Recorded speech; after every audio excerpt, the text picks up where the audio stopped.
Salut les gars, bon, je profite en gros que les US sont fermés pour faire un petit point sur les cryptos et notamment le Bitcoin. Donc ça a bien bougé. La dernière fois qu'on s'était vu, je pense qu'on était dans ces eaux-là, on avait la bonne congestion qui était en place. L'idée, voilà, c'est qu'on a vu un petit mouvement correctif ici, il n'y avait rien de bien méchant pour moi, on avait ajusté l'oblique et on avait parlé des différents niveaux en dessous desquels ça deviendrait un petit peu plus méchant. Mais à ce stade-là, voilà, c'était une reprise de souffle. En gros, on avait vendu la nouvelle des ETF Bitcoin et maintenant on est en train globalement d'acheter. Et d'ailleurs, l'avantage, c'est qu'on voit bien la force du Bitcoin maintenant, alors que précédemment, voilà, mon idée, c'était plutôt de dire Bitcoin est en train de perdre un petit peu, on va dire, sa force et son hégémonie par rapport aux autres. C'est le cas, c'est toujours le cas, je pense, mais je pense que l'ETF Bitcoin remet 5 balles dans le jukebox, mais à terme, voilà, je continue d'être plutôt pro quelques autres cryptos que directement le Bitcoin. Donc on va faire un point, évidemment, même s'il reste le leader, évidemment. Mais c'est une question de projection. Les projections sont évidemment fausses à court terme, c'est toujours le cas. Donc ce qui va pour tout m'intéresser, c'est on va faire le point un petit peu des différentes cryptos. Ce qui va m'intéresser, c'est de voir un petit peu quelques alts aussi, en gros de faire un petit peu le point ensemble. Ce qui s'est passé, c'est qu'on a passé les 47. On a passé les 47, on est en train de buter sur les 53, mais en gros, voilà, si on passe les 53, on devrait aller chercher les 60 à nouveau. Bref, se refaire un petit travail du sommet. Et en gros, on s'aligne sur ce qui est en train de faire le Nasdaq. Donc à ce stade-là, voilà, rien à dire, c'est haussier point barre dorénavant, ça l'est redevenu. Ici, on avait le signal, on avait mis la petite barre ici. Là, à partir du moment où on a breaké ça, on est monté berserk, on a cassé la précédente résistance des 47-48, comme dans du beurre. Voilà, je pense qu'il faut pas faire trop de dessins. Là, on arrive sur un premier niveau des 53 qui peut permettre éventuellement de la conso. Tout retour sur les 47-48, je dirais, devront être achetés pour valider le support. Mais voilà, là, on acte bien maintenant la poussée haussière qui peut devenir un petit peu plus exponentielle éventuellement. Au-dessus donc de ces 47-48, au-dessus de ce niveau-là, on va rester bien positif. Et tout retour sur des niveaux de support, ça peut être une moyenne mobile 20 aussi, peuvent être achetés jusqu'à preuve du contraire à ce stade-là. Donc du coup, je vais aller voir Ethereum. Ethereum, c'est celui... Alors je fais les analyses en live, hein, parce que je ne suis pas trop les cryptos actuellement, pas de temps, mais c'est bien dommage parce qu'il y avait beaucoup de choses intéressantes. Ethereum, ça a été la même chose, on avait la bonne congestion ici, on se posait la question, voilà, il va pas trop falloir naviguer longtemps dans cette figure-là, parce qu'on est un petit peu dans le bas de la figure, et si on craque ici, on viendra corriger un petit peu plus fort. Eh ben, le marché a écouté globalement et il n'a pas fait douter très longtemps et on est monté berserk. Et là aussi, on casse le niveau de résistance préalablement comme dans du beurre, on fait le pullback également, on rebondit tout de suite dessus. Voilà, donc ça, voilà, c'est un bon signe de force, ça c'est parfait. J'aurais bien voulu que ça consolide un petit peu plus lentement, etc. Mais là, on valide bien le signe de force, on ne va pas non plus bouder notre plaisir. Au niveau des objectifs, là aussi, on peut commencer à arriver à tendre vers des niveaux de résistance ici qui peuvent permettre des petits pullbacks, etc. Tant qu'on ne reviendra pas en dessous du précédent sommet, c'est-à-dire en dessous des 2700, on ne remet pas grand-chose en cause, on continue de pousser et on essaye d'aller chercher éventuellement les 3000 à 3300 dollars. Alors 3000, non, c'est plutôt la zone des 3003 à 3005, 3006, ça serait la prochaine target au niveau de l'Ethereum. Évidemment, il faut s'attendre à un moment donné à ce que ça fasse des consolidations, mais je ne vois pas d'invalidation ou de crainte, on va dire, sur le mouvement en cours, tant qu'on ne repassera pas en dessous des 2007-2006 pour Ethereum. On va faire maintenant les autres cryptos, je vais les faire un petit peu dans l'ordre alphabétique.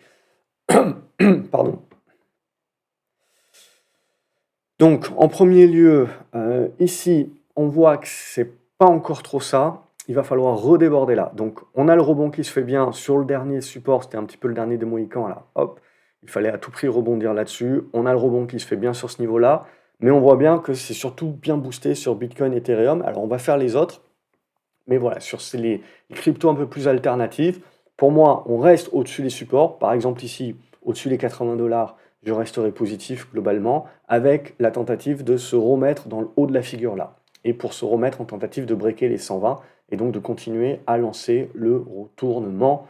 C'est ça qui va nous intéresser. Donc ce débordement là des 98, on va arrondir à 100, serait un bon signal pour revenir sur celle-ci. Algorand, Qu'est-ce que ça nous fait? Pareil, donc on a, vous voyez, la première poussée, la conso, on tient les supports, on est en train de relancer. Donc là aussi, on se met en mode relance. Enfin, c'est positif, ça se joue. Avalanche, même idée. Donc on a la première poussée, on a la correction au prorata de la précédente poussée qui nous valide le support.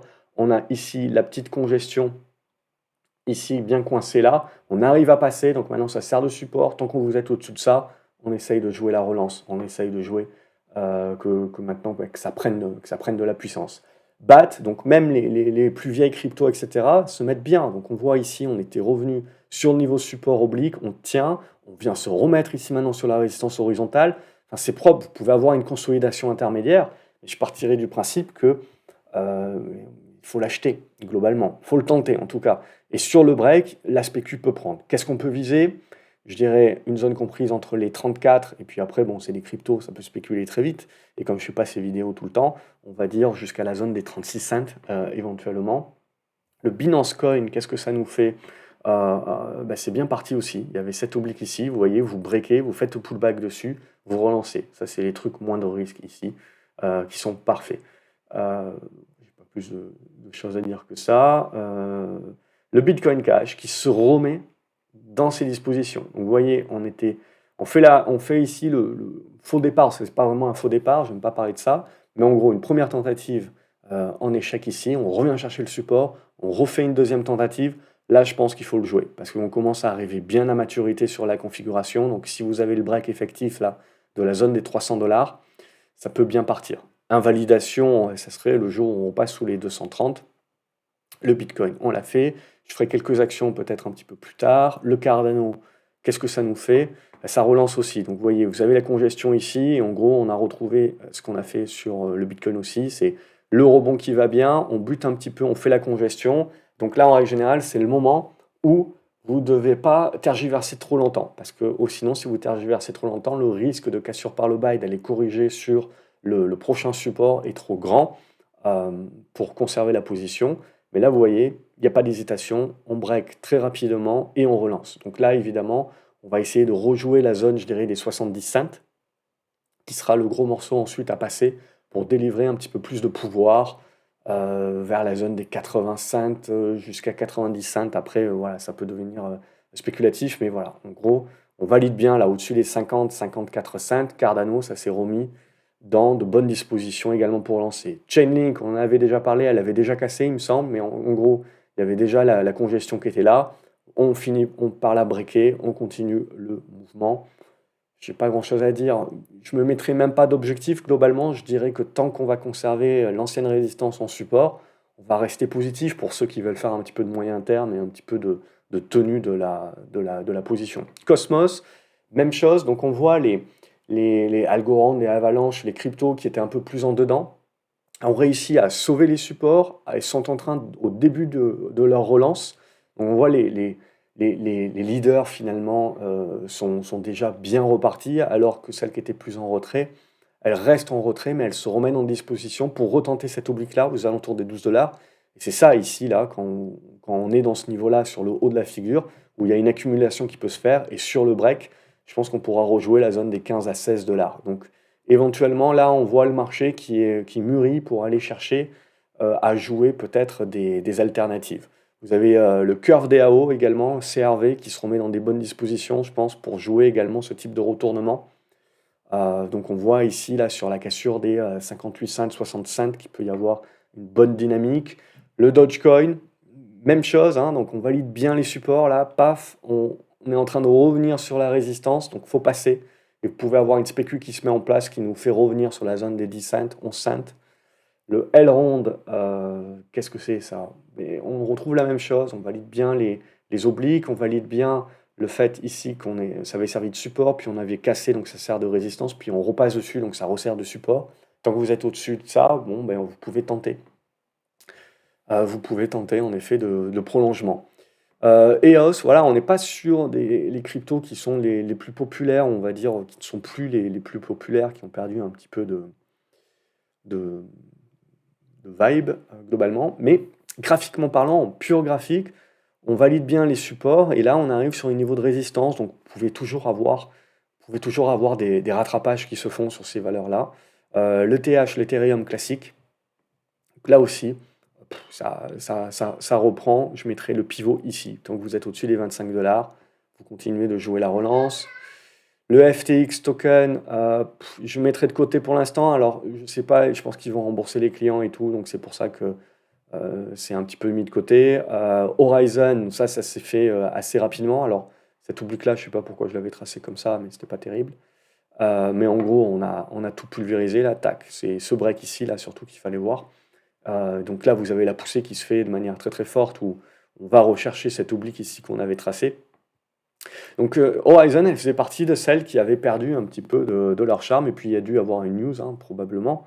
Et donc là, bah, tout de suite, elle se remet bien. Donc ça fait partie des trucs où vous vous dites que, en gros, suivant les corrections, donc là, il y a un premier point, si ça corrige un petit peu plus fort, c'est des niveaux éventuellement d'accumulation pour jouer le fait qu'on resterait dans une congestion dans le haut de la figure, pour jouer le break ensuite, et la relance.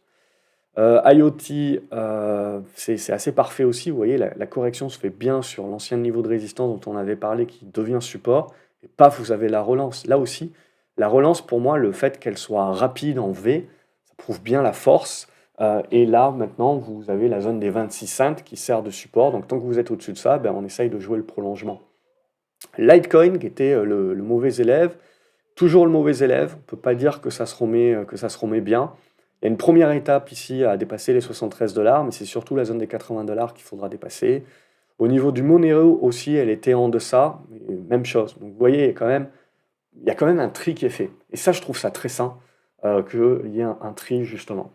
Le nano, alors moi, j'aime pas trop toutes ces mèches. Alors c'est peut-être Pro Realtime qui déconne ou qui n'a pas tous les volumes, etc. C'est assez petit au niveau des volumes. Après, graphiquement parlant, c'est assez propre, mais voilà, toutes ces mèches, ça me gêne un petit peu.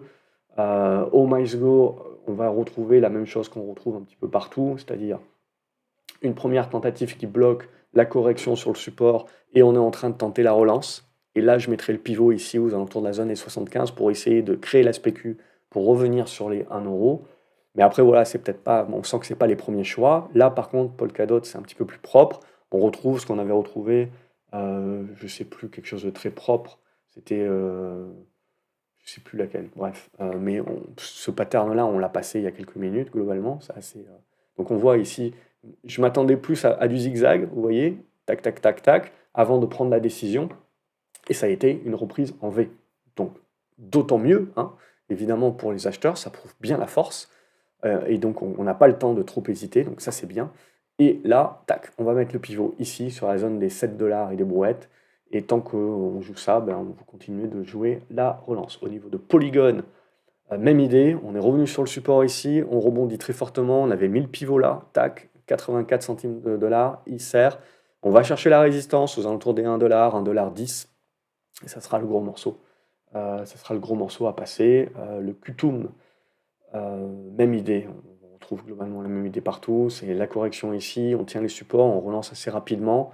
Maintenant, voilà, cette zone de support que vous devez tenir, et on continue de se mettre dans des dispositions pour essayer de breaker, de rester dans le haut du panier ici, et de breaker ça derrière.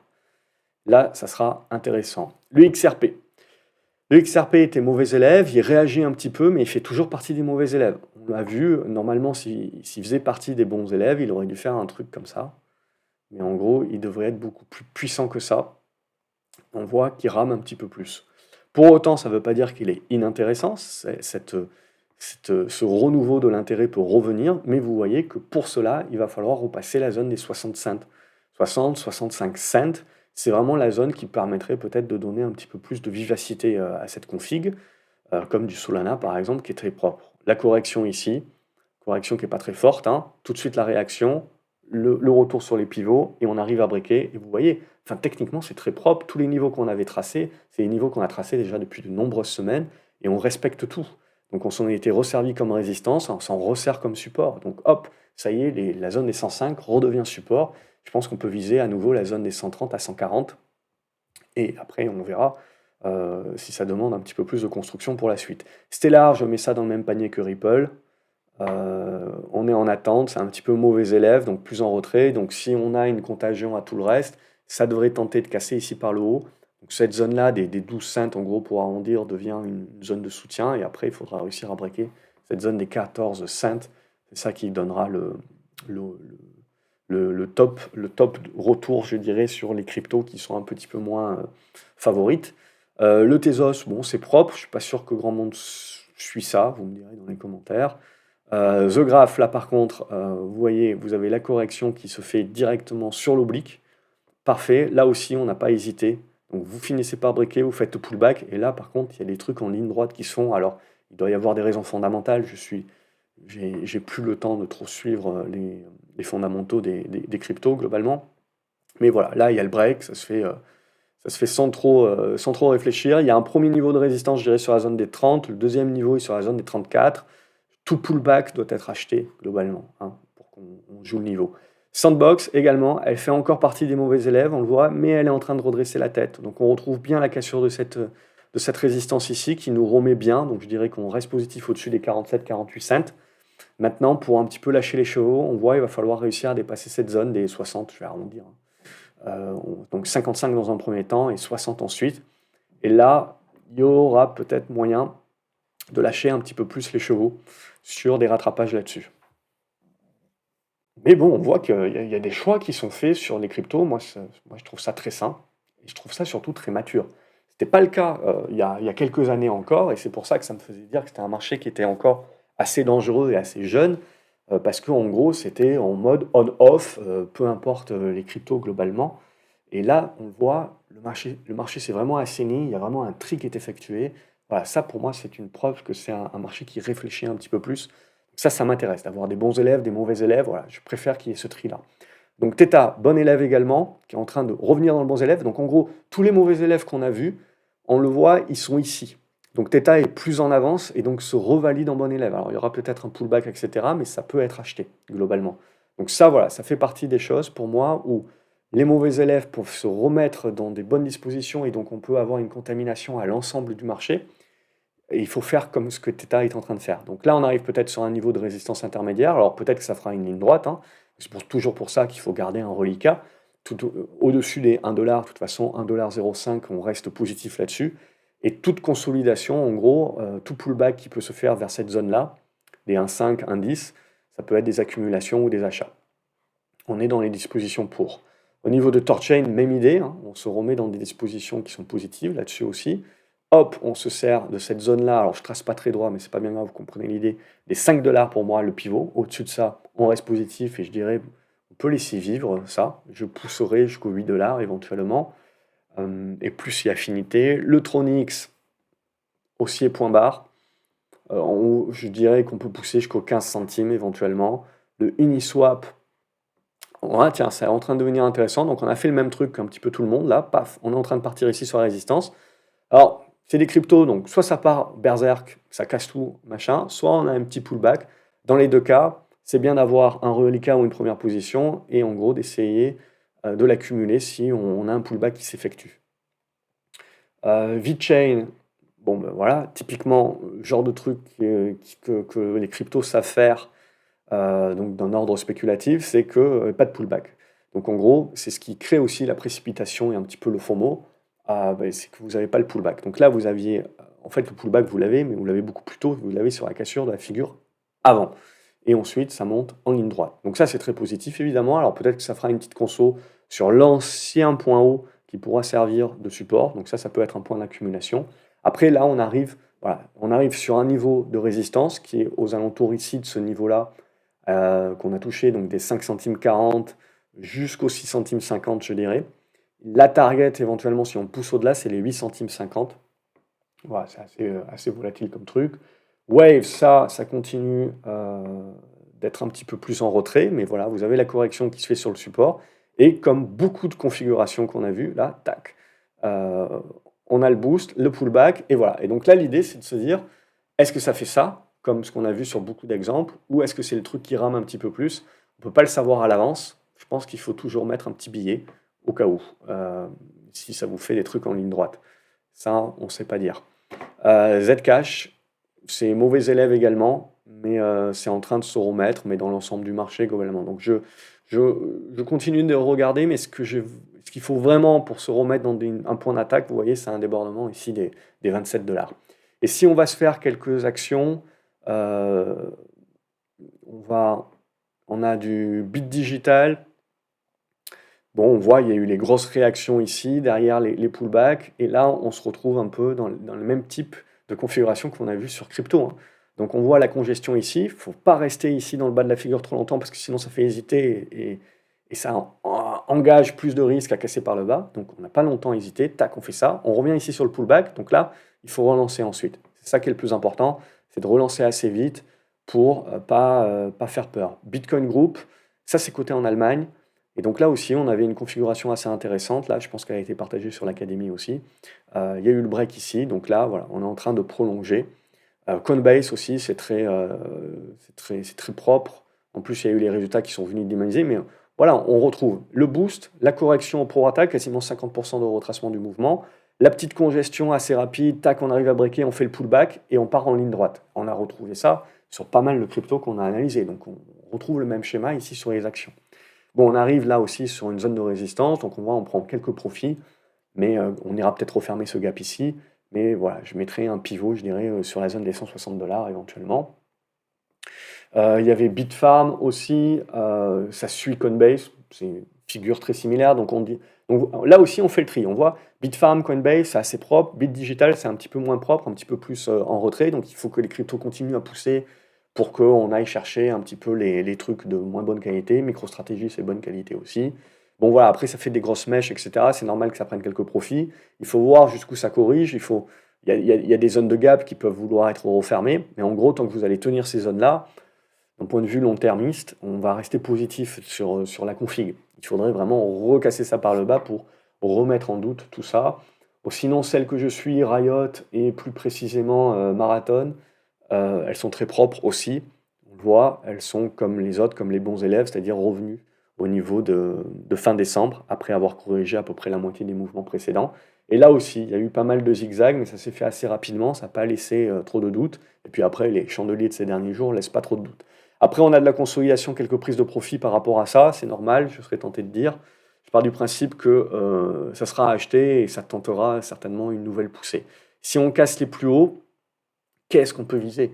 C'est toujours compliqué sur ce genre de valeur, c'est pour ça qu'en fait, que je préfère me mettre surtout un support, que je vais remonter au fur et à mesure, pour accompagner le mouvement, parce que ben, moi, j'avais du marathon à 1 $, hein. J'en avais des caisses. La problématique de vendre sur objectif, quand on ne sait pas trop sur ces trucs spéculatifs, c'est que ben, à un moment donné, ben, ça peut monter à 60 $, mais vous en avez plus, quoi. Donc, depuis longtemps. Donc, voilà, c'est des trucs un petit peu rageants. Donc là, la stratégie, c'est de se dire, bah, potentiellement, bah, je retombe à zéro, ça fait partie du jeu, mais j'essaye de conserver le plus longtemps possible en remontant mon stop loss, qui devient rapidement un stop win, mais je remonte mon stop win globalement et je laisse le marché décider un petit peu pour moi. Tellement c'est tellement le Wild Wild West là-dessus, là, avec la volatilité, que voilà, c'est compliqué d'avoir une grosse position, premièrement. Et ensuite, c'est compliqué de ne pas avoir les ordres qui sont déjà mis en place parce qu'après, ça va trop vite, quoi, globalement. Voilà, bon, je pense que j'ai fait globalement le tour. J'espère, comme d'habitude, que les vidéos vous plaisent. N'hésitez pas à les liker, à les partager, à me dire ce que vous en pensez dans les commentaires. Et voilà, j'essaierai d'être un petit peu plus dans le consensus et de faire ça un petit peu plus à la semaine, maintenant que ça bouge bien, quoi. On a passé des mois et des mois préalablement à faire nos congestions, à préparer ce type de scénario. Maintenant, voilà, il se diffuse et on rentre dans la partie qui peut être un peu plus exponentielle, un peu plus spéculative, ou donc forcément plus volatile. Et il faudra voir si tout cela arrive à tenir, et on arrive maintenant à casser les points hauts qui étaient de décembre, et c'est là où il y a l'exponentiel qui peut se mettre en place. Et on verra jusqu'où. Excellente journée à vous les graphes, et à la prochaine vidéo. Salut!